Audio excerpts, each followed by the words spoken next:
este programa ya hemos hablado muchísimas veces del gran pendiente de la ciudad para la comunidad LGBTTI, los crímenes de odio y los transfeminicidios. Pero no es lo único. Aun cuando la capital del país es quizás la única entidad considerada gay-friendly, hay numerosos retos por superar.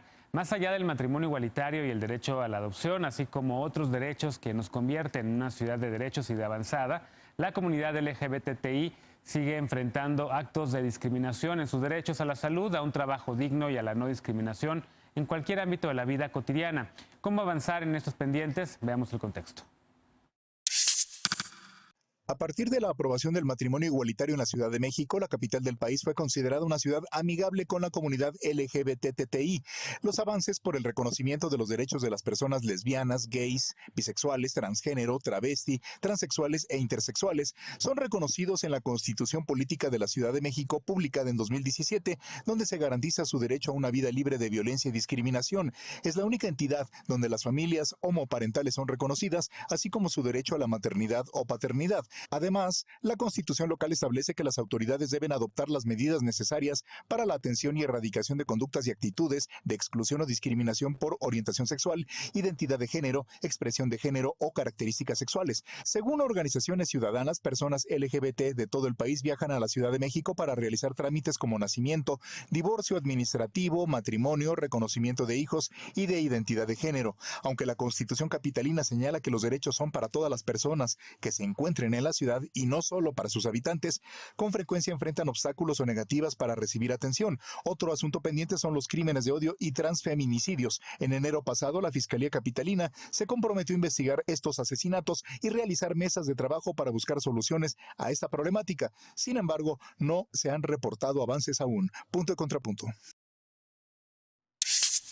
Primer tema a discutir esta noche de viernes. El mes del orgullo LGBT es en todo el mundo, prácticamente casi todas las democracias del país y del mundo lo tienen, por eso la banderita esta noche. Hoy nos acompaña desde la remota distancia Alelí Ordóñez, directora de la Asociación Civil de Ser. ¿Cómo estás, Alelí?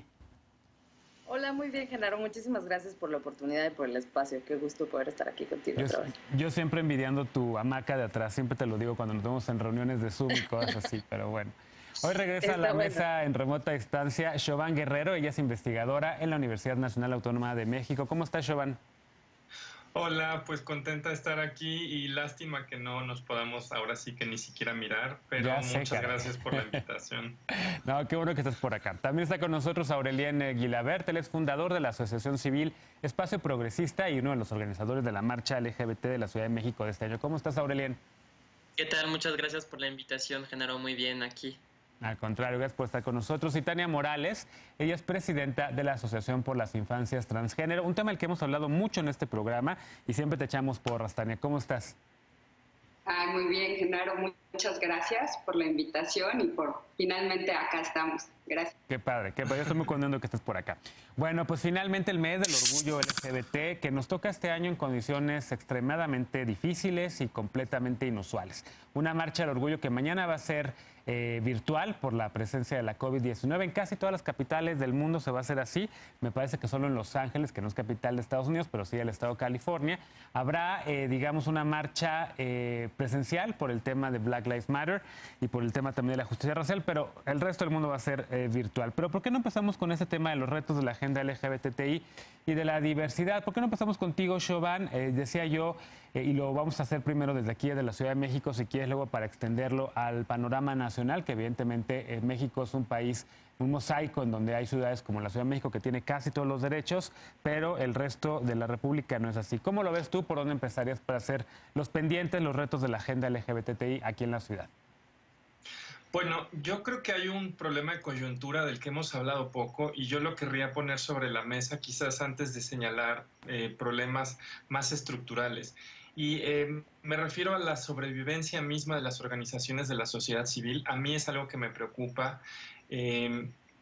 Precisamente una de las cosas que estamos viendo es la falta de apoyos a las organizaciones de la sociedad civil que trabajan temas de derechos humanos con personas LGBT.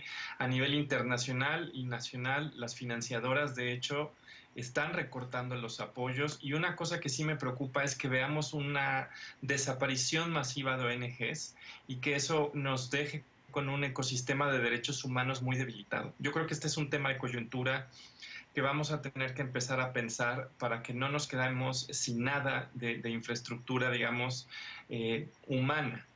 Ahora, hay otra serie de temas que desde luego hay que poner sobre la mesa.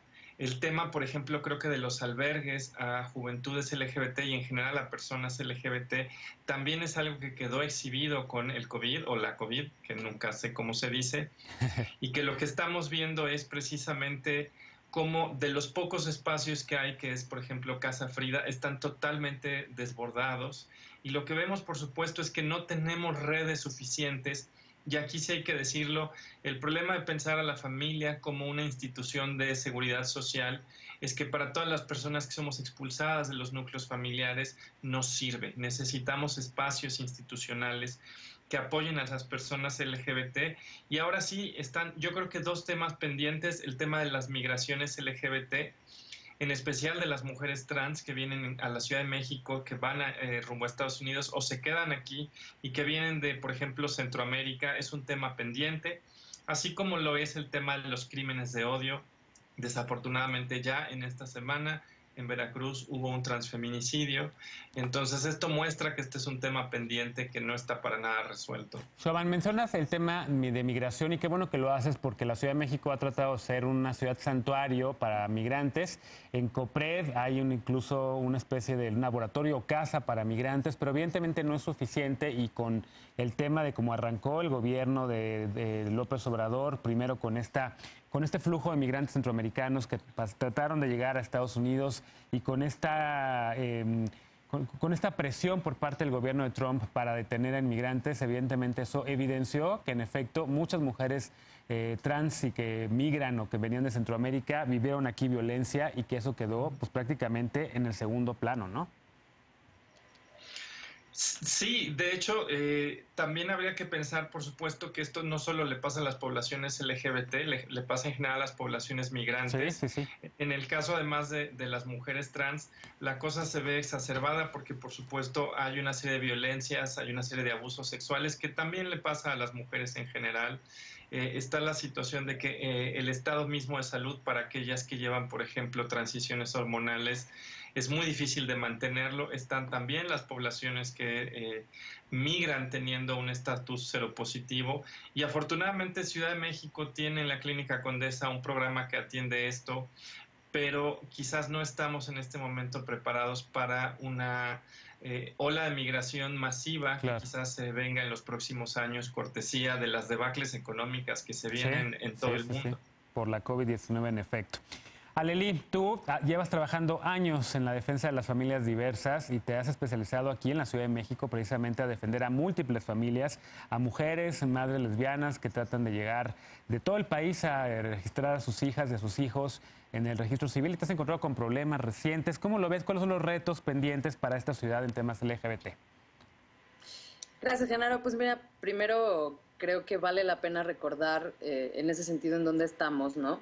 Y hacer como una suerte de fotografía. Recordemos que después de la reforma al Código Civil de la Ciudad de México que originé como estos cambios escalonados en todo el país, por supuesto, con este refuerzo tan necesario que fue la jurisprudencia temática de la Corte en 2015, después de esta reforma, realmente no hemos podido consolidar reformas para el reconocimiento de los derechos LGBTI en general, ¿no? Además de el reconocimiento de la identidad de género en 2014, que entró en vigor en 2015. Entonces, lo que hemos podido conseguir son avances como precedentes, es decir, avances que se dan caso por caso, es decir, hemos podido conseguir interpretaciones diferentes a las mismas leyes que tenemos, es decir, el Código Civil ha permanecido exactamente igual, ¿no? Sin embargo, hemos podido conseguir que mediante interpretación de las propias leyes que tenemos, tal cual están, se ha garantizado el acceso a algunos derechos que no se tenía con anterioridad, ¿no? O sea, como por ejemplo, en 2011 el registro de nacimiento para madres lesbianas, en 2013 el reconocimiento de hijos para madres lesbianas, este mismo derecho, pero esta vez para papás gays, que fueron papás mediante procesos de gestación subrogada en 2015. Luego, en 2018, tuvimos un avance muy, muy importante, que fue el reconocimiento a lo que se le llamó posesión de estado de madre, es decir, el hecho de que una madre lesbiana no gestante, es decir, la que no llevó a término el embarazo de sus hijos, pues no tenía esta filiación reconocida, y aún en contra de la madre gestante, es decir, pensemos que es una pareja de lesbianas que ya se separó, pero solamente una de ellas tiene el parentesco reconocido, va al tribunal a que ese parentesco sea reconocido finalmente. Fue un litigio bastante largo de 3 años, y finalmente el tribunal lo reconoció. Y es más o menos ahí donde nos encontramos, es decir, avances por precedentes, no hay reformas todavía, y de pronto, si tenemos una administración que es, con tristeza, lo que ha pasado en la administración presente, que bueno, espero, todavía está a tiempo de corregir, hemos visto que se han desatendido, que se han ignorado estos avances por precedentes, y entonces tenemos una administración que cada que aplica la ley abre el código y no lo interpreta. Entonces, ¿en dónde estamos? Ahora necesitamos una reforma en materia de diversidad familiar que lleve esos precedentes a la letra de la ley, es decir, al Código Civil de forma definitiva, para que nuestros derechos que se han conseguido mediante precedentes no estén sujetos al vaivén político o a la ideología en ese momento de las autoridades. De quien está en el poder. Aurelien, mañana es la marcha digital, la marcha virtual, la marcha de la Ciudad de México, la 42 Marcha del Orgullo LGBT de la Ciudad de México. Después de haber escuchado a Chauvin y a mi querida Lely, ¿qué otros retos ves pendientes para esta ciudad? Tú también has trabajado mucho esos temas, por cierto, desde hace tiempo ya. Sí, pues sí, ya me tocó pues trabajar desde la parte gubernamental en 2014, justo con la modificación al Código Civil que menciona Ale, que fue un gran avance para la Ciudad de México, que marcó la vanguardia del mundo, permitiendo que las personas trans pudieran reconocer su identidad de género a través de la vía administrativa y terminar con esos juicios patologizantes, estigmatizantes que todavía existen en la mayoría de los estados de la República. Pero bueno, ese tema de personas trans y infancias trans lo voy a dejar a Tania. Sin embargo, a mí me gustaría mencionar pues 3 puntos fundamentales que van a estar mañana a las 12 en el posicionamiento político de la marcha, porque hay que recordar que la marcha, si bien es un tema de visibilidad del orgullo de las personas LGBTI+, también y sobre todo es un tema de reivindicación política para los derechos que nos faltan por conquistar. Entre ellos, el derecho a la salud transversal, que, bueno, pues desde el inicio del sexenio hemos tenido varios problemas con personas que viven con VIH que no han podido acceder a sus tratamientos. En la Ciudad de México, por ejemplo, un desabasto de condones, ya no hay condones en los centros de salud de la capital del país, entonces un tema muy grave para la población LGBTI+. Si bien tenemos la suerte en la Ciudad de México de contar con el gran trabajo de Andrea González con la Clínica Condesa, pues no es un modelo que está replicado en todos los estados de la República. Lo que me lleva a platicarles que también uno de los puntos fundamentales de este posicionamiento político desde la Ciudad de México es pedir y exigir la homologación de los derechos para toda la población LGBTI+, en todos los estados de la República, en lo que tiene que ver con el tema de matrimonio, el tema de derecho a las familias diversas, el tema de reconocimiento de la identidad de género por la vía administrativa, y también nos sumamos al tema de apoyar la regulación del trabajo sexual, que también es un tema que se ha venido precarizando con la situación del COVID sin una atención adecuada por parte de las autoridades, en especial hacia las personas trans que ejercen el trabajo sexual, y un Congreso de la Ciudad de México que además tenía la obligación de regular el trabajo no asalariado desde el año pasado y no lo ha hecho, dejando desprotegidas a esas personas sin seguridad social, pues deberían de contar con esa seguridad social si hubieran legislado. Claro.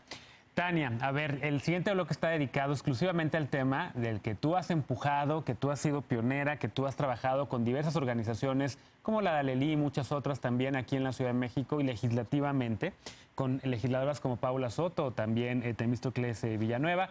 ¿Qué otros temas ves? Además, por supuesto, del tema del reconocimiento de las infancias y de las adolescentes y de los adolescentes trans. ¿Qué otros temas ves y te gustaría, si tuvieras también esta oportunidad de ir con los congresistas de la Ciudad de México, decirles, a ver, señoras y señores legisladores, ¿qué hacemos para poderle hacer de esta ciudad consolidar lo que se ha venido trabajando prácticamente desde inicios de este siglo hasta ahora? Bueno, pues creo que hay todavía pendiente no solo el reconocimiento de la identidad de género binaria, sino la no binaria. Me parece que hay países que han avanzado en eso y que actualmente en México, digamos, no todas las personas en la República Mexicana tienen acceso al reconocimiento de la identidad de género, no todas las mayores ni las menores, y no tenemos esta tercera opción.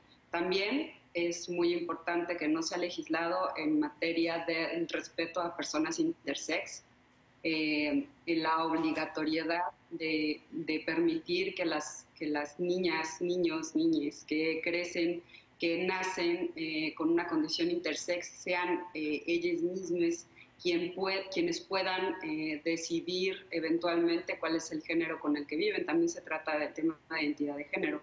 Me parece que también el hacer exigibles los derechos económicos, culturales y sociales, más allá de decir tenemos una constitución que reconoce la identidad de género, que protege contra la discriminación por identidad de género, por edad, no tenemos la manera en la cual podamos exigir, por ejemplo, el derecho a la educación sin discriminación. No tenemos políticas públicas exigidas, ¿no? Que permitan a personas menores de 18 años que puedan acceder a la educación sin tener que pasar por la decisión de directivos o de personal justamente que dirige escuelas acerca de decidir si aceptan o no aceptan que una persona curse escuela primaria, secundaria o preparatoria en el género en el que vive. Creo que hay una cantidad de cosas que necesitamos exigir en cuanto al acceso a derechos humanos. Pues ahí están 4 opiniones sobre lo que falta todavía aquí en la Ciudad de México, que evidentemente todavía falta mucho. Yo respeto y admiro mucho el trabajo de las 4 y de los 4 que están esta noche, compañeros activistas que a lo largo de este tiempo han hecho de esta ciudad una ciudad de muchos más derechos, han presionado para avanzar estos y varios temas, que evidentemente no nos dio tiempo ya en este bloque de hablar de los temas del país, el tema del país, de cómo en muchos estados quedan relegados, digamos, frente a este escenario en la Ciudad de México. Pero déjenme hacer una pausa, vamos a regresar para hablar ya puntualmente de uno de estos temas. Hace 7 meses la Ley de Infancias Trans espera su discusión en el Congreso de la Ciudad de México. 7 meses. ¿Por qué no ha pasado al Pleno? ¿Qué implicaría su aprobación para las familias con hijos o hijas trans? Regresamos con este tema punto y contrapunto, no te vayas.